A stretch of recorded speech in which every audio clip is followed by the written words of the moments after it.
আমার পিছনে যে ধানটি দেখছেন এই ধানটা অনেকটা চিটে হয়ে গেছে এবং ভালো ফসল উৎপাদন হয়নি, বা এই জমির মালিক ভালো ফসল উৎপাদন করতে পারেনি। আবার এই পাশে যদি দেখাই, এই ধানটা অনেক সুন্দর এবং তরতাজা, দেখুন কত সুন্দর ধান। তো আমি এর দ্বারা এটা বোঝাতে চাচ্ছি, আমাদের যে সৃষ্টি করেছেন আল্লাহ তাআলা আমাদেরকে বলেছেন, তোমরা দুনিয়ায় যে ভালো ফসল ভালো কাজ করে আসো, তাহলে তোমাদেরকে আমি জান্নাত দান করব।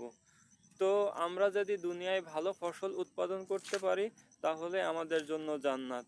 কারণ এই যে খারাপ ধানটি, এই ধানটি কখনোই মালিক নিবে না, শুধুমাত্র এর খেয়ালটা নেবে, এর এর নিচের এই বিচলিটা নিবে, কারণ এই বিচলিটা গরুর খাবার হিসেবে খাওয়ানো হবে।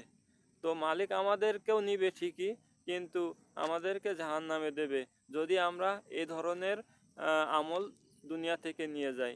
আর যদি আমরা এই ধরনের আমল নিয়ে যাই, এই ধরনের ফসল নিয়ে যাই দুনিয়া থেকে, তাহলে অবশ্যই মালিক আমাদেরকে জান্নাত দিবেন। তো ভিডিওটা দেখার জন্য ধন্যবাদ। আসসালামু আলাইকুম।